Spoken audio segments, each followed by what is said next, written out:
भाई करोड़ों रुपए में भी एक चीज नहीं खरीदी जा सकती, वो है किसी भी खिलाड़ी की लॉयल्टी। लॉयल्टी कमाई जाती है, खरीदी नहीं जा सकती। ये इस आईपीएल के ऑक्शन से पहले भैया बार बार देखने को मिल रहा है। शुभमन गिल ने एक स्टेटमेंट डाली थी ना कि लॉयल्टी बहुत जरूरी होती है। फिर मोहम्मद शमी ने ये चीज दिखाई कि लॉयल्टी क्या वैल्यू रखती है। विराट कोहली ने बताया कि पैसे ठीक हैं, बहुत कमा लिए यार, लॉयल्टी अपनी जगह है। एम एस धोनी, ये वो खिलाड़ी हैं जो जो मिसाल बनते हैं लॉयल्टी की, जो कहते हैं कि यार पैसा तो बहुत है, इज्जत भगवान का दिया सब कुछ है, दौलत है, शोहरत है, इज्जत है, अब खेलने दीजिए, चला लेंगे काम।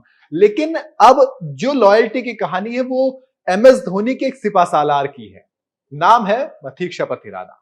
वो बॉलर जिसके बारे में उसकी मां ने कहा कि ये सही हाथों में है, ये कर लेगा काम, ये हो जाएगा कामयाब। सही हाथों से मेरा मतलब था, उन्होंने कहा था कि मेरा बेटा एम एस धोनी के पास है तो फिर अब हमें कोई दिक्कत नहीं है। हमने देखा कि एम एस धोनी ने किस तरह से उन्हें ट्रेन किया, ग्रूम किया, और उसके बाद उन्होंने श्रीलंका के लिए भी खेला। फिलहाल तो खेल रहे हैं श्रीलंका के लिए, लेकिन अब आईपीएल से पहले उन्होंने इंस्टाग्राम पे एक स्टोरी डाली कि लॉयल्टी भैया बहुत जरूरी थी। वो बाबर याद है, वफादारी मकबूल से सीखे थे, तो वही वाला चल रहा है। वफादारी की कीमत नहीं होती, वही मथीक्षा पथिराना ने फिर बोला। दरअसल ये कहा गया कि एमआई, एक भाई साहब, अगर कहीं पे ट्रेडिंग की बात होगी, कहीं पे खिलाड़ी को खरीदने की बात होगी, पैसे का जोर दिखाने की बात होगी, पावर का जोर दिखाने की बात होगी, वहां पे एमआई अपने आप आगे आ जाता है। हुआ इनके केस में भी यही हुआ था ना कि भाई एक तो पहले इन्होंने हार्दिक पांड्या को ट्रेड कर लिया, गुजरात से कैप्टन उनका ले लिया इन्होंने, बड़ी चीज है। सीईओ जो थे उनके अरविंदर, वो थोड़े गुस्से में भी नजर आए। फिर उन्होंने कहा कि यार शामी भी जाने वाले थे, शामी को भी एक फ्रेंचाइजी ने अप्रोच किया था, नाम नहीं लिया किसने किया था, पर उन्होंने मना कर दिया, क्योंकि पैसे से सब कुछ नहीं खरीद सकते दोस्त, नहीं, सब कुछ नहीं मिलता पैसे से। तो उसी तरह से एमआई ने ही एमआई के अंदर दो खिलाड़ी हैं, एक तो लसित मलिंगा, एक महिला जयवर्धने। अब लसित मलिंगा और पथिराना दोनों स्लिंगी एक्शन है। तो लसित मलिंगा वो है ना जिन्होंने आईपीएल जिताया था एमआई को, तो उन्हें लगा कि ठीक है इनको ले लेते हैं, मलिंगा है, इनको ग्रूम करेंगे अपने अंडर में, और इनको बुलाना चाहा।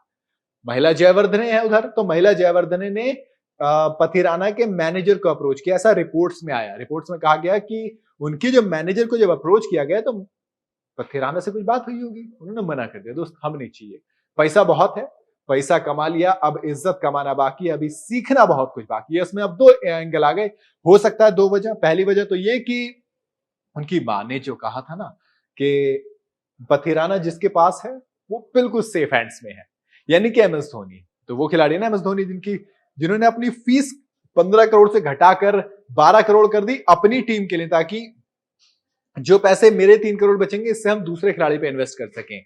हमने विराट कोहली को देखा, आरसीबी के अंदर विराट कोहली की जो सैलरी वो 15 करोड़ है, और कैमरन ग्रीन उसी टीम में खेलते हैं, कितने में 17.5 करोड़ में ट्रेड किया है। हमने देखा ना किस तरीके से जो लॉयल्टी आती है वो पैसे से नहीं आप खरीद सकते, नहीं आप कंपेयर कर सकते।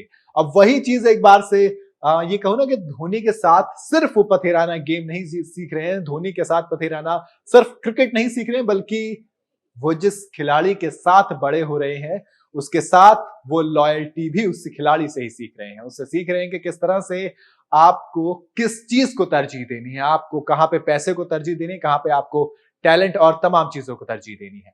आपको क्या लगता है, क्या पथिराना को भी पैसों को देखकर जाना चाहिए था? क्या पथिराना भी अगर ट्रेड कर जाते तो करोड़ों कमा सकते थे? क्योंकि एमआई तो पैसा देने को तैयार होगी अगर ले रही थी खिलाड़ी, क्योंकि हार्दिक पांड्या पे 15 करोड़ खर्च किए हैं। हालांकि कैमरन ग्रीन को उन्होंने वापस भेज दिया आरसीबी में, तो वहां से 2.5 करोड़ का फायदा हो गया। मतलब 15 करोड़ में हार्दिक पांड्या भी आ गए, 2.5 करोड़ बच भी गए। कैमरन ग्रीन चले गए, ये बड़ा लॉस है, क्योंकि भैया शतक भी जड़ा था पिछले आईपीएल में, लगातार रन भी बनाए थे। तो पहले दो सवाल आते हैं। पहला तो ये कि एमआई जो ये हरकत करता है ये कितनी सही है? क्या इस तरह से खिलाड़ियों को ट्रेड करना सही? क्या इस तरह डायरेक्ट खिलाड़ियों को अप्रोच करना सही है? क्योंकि याद है ना कि तरीका होता है, एक फॉर्मेट होता है, एक प्रोसेस होता है। रविंद्र जडेजा पे बैन लग गया था जब राजस्थान से खेलते उन्होंने डायरेक्ट बातचीत कर ली थी। तो ऐसे में खिलाड़ियों के लिए नियम है, लेकिन क्या टीम के ऑनर्स को भी इस तरह की तमाम चीजें करनी चाहिए? क्या टीम को डायरेक्ट खिलाड़ी को अप्रोच करना चाहिए? ये ट्रेडिंग का सिस्टम ही कितना सही है? आप मुझे कमेंट में जरूर बताइएगा। वीडियो अगर आपको पसंद आई हो तो इसे लाइक और शेयर जरूर करें, जाते हुए चैनल को सब्सक्राइब करते हुए जाएं।